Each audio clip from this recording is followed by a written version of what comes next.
के श्रोतागण के, फेसबुक के श्रोतागण के, आई भैया हम बड़ा सुंदर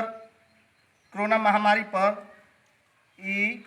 चौथा गीत लेके उपस्थित बानी, जौन हमनी के गांव के पारंपरिक सोहर के धुन पर बा। ई गीत लिखल बा हमारा रणधीर व्यास जी के, और हमनी सबके सहयोग कैले बानी में हमार विमल बाबू, हमार पोता संदीप बाबू जी ढोलक पर, अभी चंपारण में जोड़ा नहीं खे, और ई हमनी के पूरा परिवार फैमिली मिल के ये गीत के हमनी गा रहल बानी। और रुआ सबसे आशा करतनी, उम्मीद करतनी अगर अच्छा लागे तो लाइक कमेंट शेयर जरूर कर जाई, और हमनी के उत्साहवर्धन करल जाई, हमनी के मनोबल बढ़ावल जाई। हमनी घर के लड़का बानी, और फिर हमनी के रुआ के बार बार सचेत करत रहब संदेश के माध्यम से, गीत के माध्यम से, जैसे कि हमनी की यह सेवा बा, यह सेवा हमनी दे सकतनी। तो आई हमनी गीत सुना रहल बानी, रुआ सबे आनंद ली। एगो देश के जवान सिपाही, आज हम गोड़ छू के गोड़ लागत तनी हमारा देश के सिपाही के, नौजवान के, जे आज है संकट में, महामारी में, वो सब लोग के जौन सेवा बा ओकर मूल्य हमने कौसाऊ भी आदा नहीं कर सकत। हमारा देश के डॉक्टर के, हमारा देश के सफाई कर्मी के, सब लोग के हमनी के हृदय से प्रणाम कर रहल बानी कि अपने सब जौन अपने अभी हमारा देश के रक्षा कर रहल बानी, सेवा कर रहल बानी, अपन परिवार के भी मोह त्याग के, ई राउर सेवा के कौनो मोल नहीं दिया सकत। तो आई एगो सिपाही गाँव गाँव में घूम के अलग जगह रहल बना, सब जनता के समझा रहल मान, वही पर आधारित पर ई सोहर बा। कैसे बा ई सुनी। गाँवे गाँवे देशा के सिपाही घूमे, जनता से और जिया कैलन है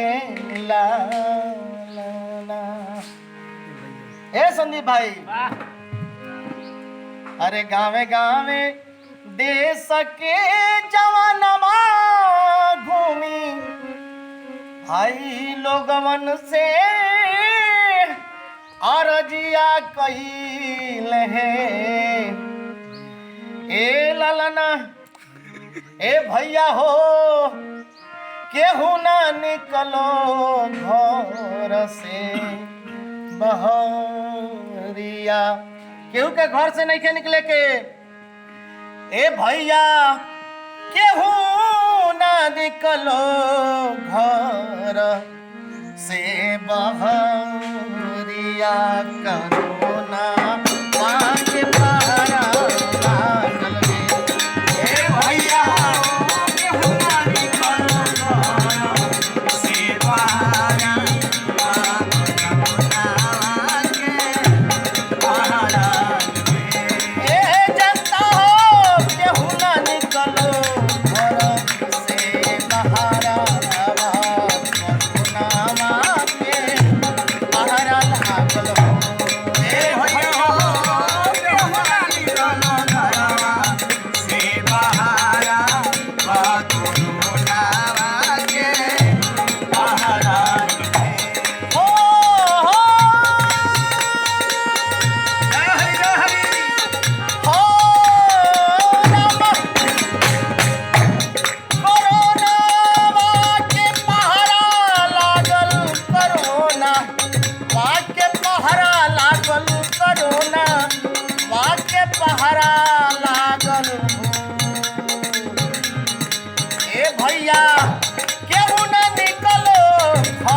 नहीं आ हाथ केतनो केहू मित्र बा तो मिलावे के नहीं के अलग से नमस्कार करे के बा गज के दूरी अपनाई तो हाथ ना मिलाई जी हाथ ना मिलाई लगना गज के दूरी अपनाई तो हाथ ना मिलाई तो हाथ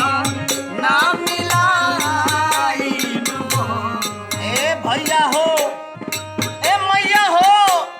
ए बहिनी हो ए भैया हो